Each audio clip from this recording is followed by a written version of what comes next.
Friends, आज आप मेरे साथ सुनेंगे द इंटेलिजेंट इन्वेस्टर का चैप्टर 10 इन्वेस्टर और उसके सलाहकार।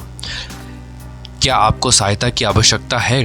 1990 के दशक के उत्तरार्ध में कई निवेशकों ने अकेले चलने की राह को चुना। उन्होंने स्वयं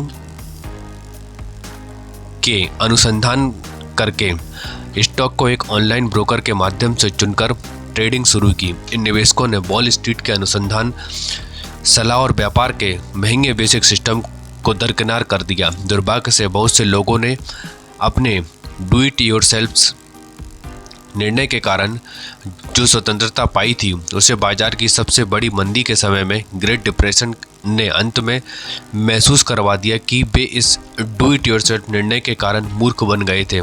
लेकिन यह जरूरी नहीं कि यही सच है। जो लोग एक पारंपरिक स्टॉक ब्रोकर को अपने निवेश का हर निर्णय सौंपते हैं वे भी तो पैसे खो देते हैं। कई निवेशक एक अच्छे वित्तीय सलाहकार और अनुभव के आधार पर दिए गए निर्णय और सेकंड ओपिनियन को काफ़ी सहज ले लेते हैं, जबकि कुछ निवेशकों को यह दिखाने के लिए किसी बाहरी व्यक्ति की आवश्यकता हो सकती है कि उन्हें अपने वित्तीय लक्ष्यों को पूरा करने के लिए अपने निवेश पर कितनी दर अर्जित करनी है या इसके लिए कितना अतिरिक्त धन बचाने की आवश्यकता है। हो सकता है इन दूसरों को तब फायदा मिलता हो या लाभ हो रहा हो और आपके निवेश नीचे जा रहे हों। इस तरह आप आत्मनिर्भरता के दर्द को अनुभव करने के बजाय आपको किसी ऐसे व्यक्ति के निवेश की जांच करनी चाहिए जो आमतौर पर अपने निवेश में बुरे समय में भी लाभ अर्जित करता हो। वही आपको उस समय प्रोत्साहित कर सकता है। यह कार्य आपको उस समय मनोवैज्ञानिक तौर पर सक्षम बनाता है जब आपको लगातार निवेश करने की आवश्यकता होती है और जब अन्य निवेशकों के सफल होने से आपका दिल बैठने लगता है। इस तरह ऐसा कोई कारण नहीं है कि आप अपने स्वयं के पोर्टफोलियो का प्रबंधन नहीं कर सकते हैं। और हाँ, इसे प्रतिबंधित करने में पेशेवरों की मदद मांगने में कभी भी शर्म महसूस ना करें। आपको कैसे पता चलेगा कि आपको किसी की सहायता की ज़रूरत है? इसके यहाँ कुछ संकेत दिए गए हैं। बड़ा नुकसान: यदि आपके पोर्टफोलियो ने साल 2000 की शुरुआत से 2002 के अंत तक अपने मूल्य का 40% से अधिक खो दिया है तो आपने शेयर बाजार के निराशाजनक प्रदर्शन से भी बदतर प्रदर्शन किया। इसमें यह शायद ही मायने रखता है कि क्या आपने इसे आलसी, लापरवाह या सिर्फ अशुभ होने के कारण गंवा दिया। इतने बड़े नुकसान के बाद आपका पोर्टफोलियो मदद के लिए रो रहा होगा। बजट बुरी हालत: अगर आप हर महीने पूरे साल अपने बजट की न्यूनतम आवश्यकता को पूरा करने के लिए संघर्ष करते रहते हैं और आपको पता ही नहीं कि आपका सब पैसा जाता कहाँ है और आपके लिए नियमित समय पर बचत करना असंभव हो जाता है, आप समय पर अपने बिलों का भुगतान करने में असफल रहते हैं, तब आपको समझ में आ जाना चाहिए कि आपका बजट आपके नियंत्रण से बाहर हो गया है। इसे समय में एक सफल सलाहकार आपको एक व्यापक वित्तीय योजना तैयार करके आपकी अपने पैसे पर पकड़ बनाने में मदद कर सकता है, जो इस बात की रूपरेखा तैयार करेगा कि आपको कितना खर्च करना चाहिए, कितना उधार लेना चाहिए, कितना बचाना चाहिए और कितना निवेश करना चाहिए। बेहतरीन यानी उल्टा पुल्टा पोर्टफोलियो: 1990 के दशक के अंत में बहुत से निवेशकों ने सोचा कि उनके पास डाइवर्सिफाइड पोर्टफोलियो है क्योंकि उनके पास 39 अलग अलग इंटरनेट स्टॉक या 7 अलग अलग अमेरिकी ग्रोथ स्टॉक फंड थे। इसे इस तरह देखें कि यदि आपकी सभी होल्डिंग्स एक साथ ऊपर और नीचे जाती हैं तब आपके पास इन्वेस्टिंग हार्मोनी का अभाव है, जो सही मायने में डाइवर्सिफिकेशन लाता है।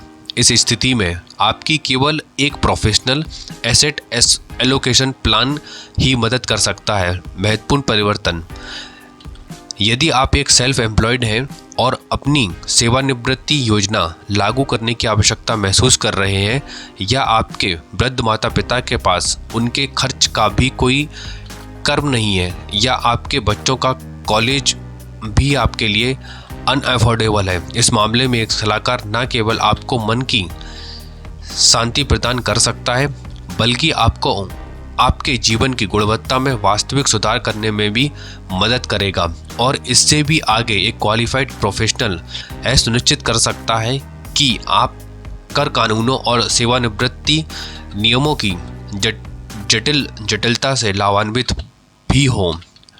भरोसा करें फिर वेरीफाई करें। याद रखें कि वित्तीय जालसाज आपको उन पर भरोसा करने और आपको उनकी जांच करने वाली बात करने से रोकते हैं।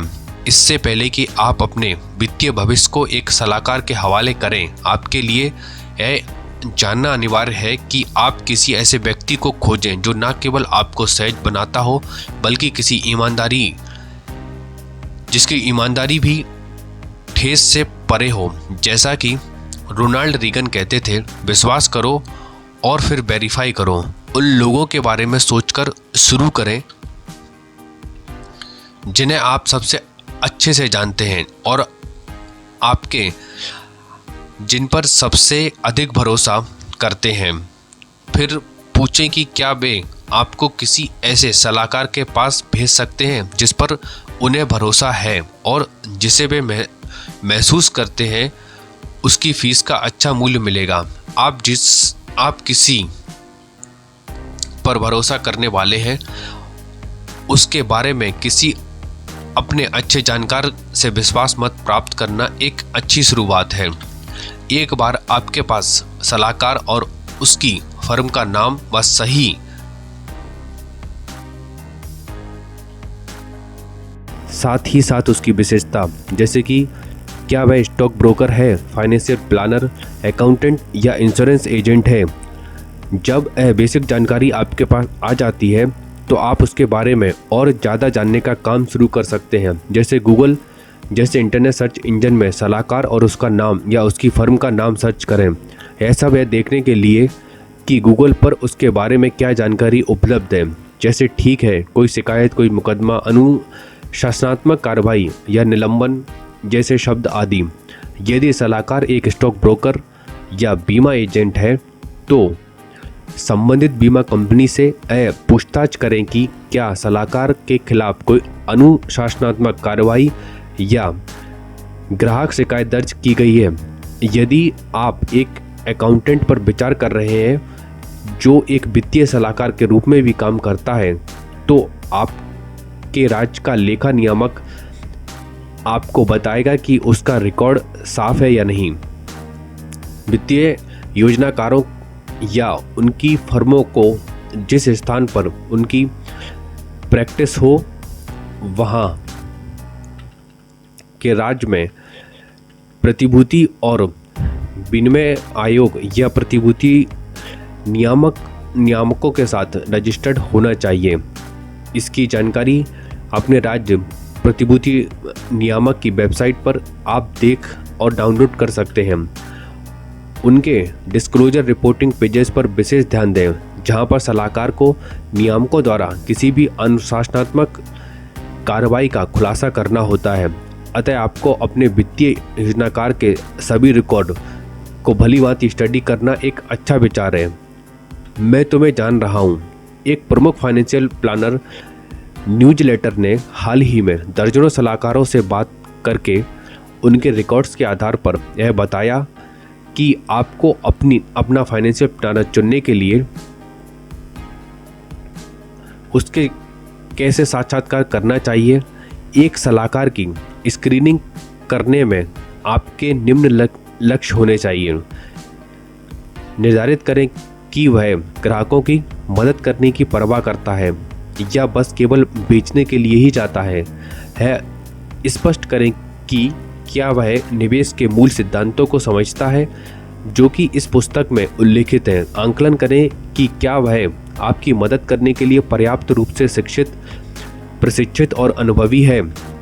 आगे कुछ प्रश्न बताए गए हैं जो प्रमुख वित्तीय योजनाकारों ने किसी भी संभावित ग्राहक से पूछने की सिफारिश की है। आप एक व्यवसाय में क्यों हैं? आपकी फर्म का मिशन स्टेटमेंट क्या है? अपने अलार्म बंद करने के अलावा आप सुबह उठते ही क्या करते हैं? आपका निवेश दर्शन क्या है? क्या आप स्टॉक या म्यूचुअल फंड का उपयोग करते हैं? क्या आप तकनीकी विश्लेषण का उपयोग करते हैं? क्या आप बाजार समय का उपयोग करते हैं? क्या आप पूरी तरह से संपत्ति प्रबंधन पर ध्यान केंद्रित करते हैं? या क्या आप करों, संपत्ति और सेवानिवृत्ति योजना, बजट और ऋण प्रबंधन और बीमा पर भी सलाह देते हैं? आपकी शिक्षा, अनुभव और साख आपको किस प्रकार की वित्तीय सलाह देने के योग्य बनाते हैं? आपके ग्राहकों को आमतौर पर क्या ज़रूरत है? आप अपने लक्ष्यों को प्राप्त करने में मेरी मदद कर सकते हैं? आप मेरी प्रगति को कैसे ट्रैक और रिपोर्ट करेंगे? क्या आप एक चेकलिस्ट देते हैं जिसका उपयोग मैं हमारे द्वारा विकसित किसी भी वित्तीय योजना का ऑपरेशन मॉनिटर करने के लिए कर सकता हूं? आप निवेश कैसे चुनते हैं? क्या निवेश दृष्टिकोण आपको लगता है कि सबसे सफल है? और क्या आप मुझे सबूत दिखा सकते हैं कि आपने अपने ग्राहकों के लिए उस तरह की सफलता हासिल की है? जब कोई निवेश पूरे वर्ष के लिए खराब प्रदर्शन करता है तो आप क्या करते हैं? क्या आप निवेश की सिफारिश करते समय किसी तीसरे पक्ष से मुआवजे के किसी भी रूप को स्वीकार करते हैं? अगर करते हैं तो क्यों? या अगर नहीं करते हैं तो क्यों नहीं?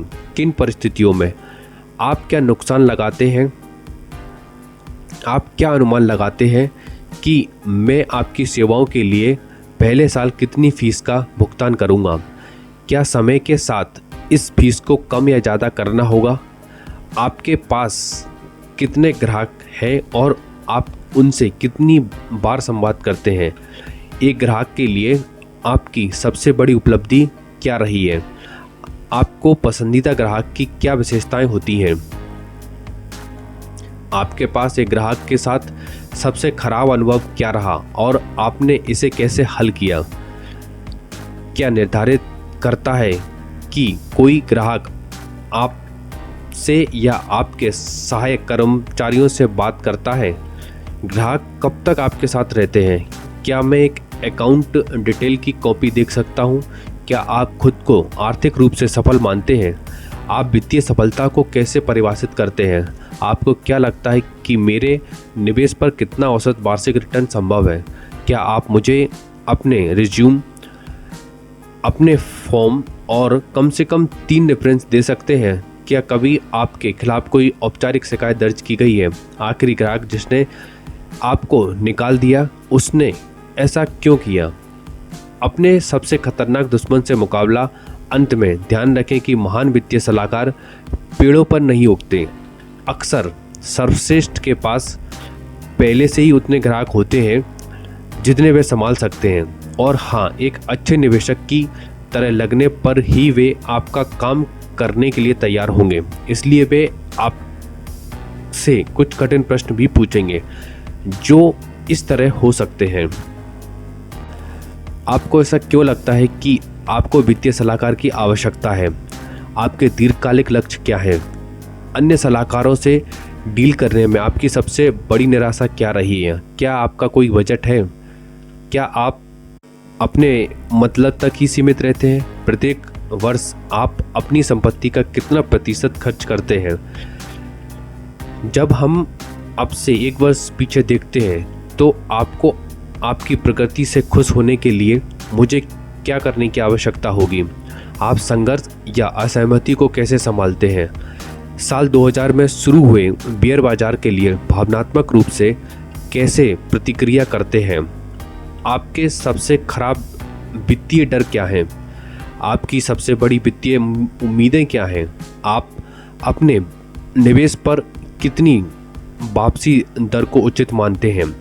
जब एक सलाहकार आपसे ऐसे सवाल नहीं पूछता है और आप में पर्याप्त रुचि नहीं दिखाता है, तब आपको सहजता से समझने में देर नहीं करना चाहिए कि उसके लिए आप एक अच्छा फिट नहीं है। इन सबके ऊपर आपको अपने सलाहकार पर भरोसा करना चाहिए ताकि आप उसे अपने सबसे बड़े दुश्मन से बचाने के लिए अनुमति दे सकें। टिप्पणीकार निम मरे ने कहा है कि आप एक सलाहकार को पैसे का प्रबंधन करने के लिए नहीं, बल्कि आप अपने आप को प्रबंधित करने के लिए नियुक्त करते हैं। वित्तीय नियोजन विश्लेषक रॉबर्ट बेस कहते हैं, अगर सलाहकार आपके और आपके सबसे खराब आवेग की प्रवृत्ति के बीच रक्षा की एक पंक्ति है, तो आपके पास ऐसी प्रणालियां होनी चाहिए जो आप दोनों को नियंत्रित करने में मदद करें। उन प्रणालियों में से कुछ ये हैं। एक व्यापक वित्तीय योजना जो यह बताती है कि आप अपने पैसे कैसे कमाएंगे, बचाएंगे, खर्च करेंगे, उधार लेंगे और निवेश करेंगे। निवेश करने के लिए आपके मौलिक दृष्टिकोण को दिशा देने वाली विनिवेश नीति वक्तव्य। एसेट आवंटन योजना जो यह बताती है कि विभिन्न निवेश श्रेणियों में आप कितना पैसा रखेंगे। ये सभी ऐसे बिल्डिंग ब्लॉक्स हैं जिन पर अच्छे वित्तीय निर्णय स्थापित किए जाने चाहिए और उन्हें परस्पर आप और सलाहकार द्वारा बजाय एक तरफा लागू किए उन्हें बनाया जाना चाहिए।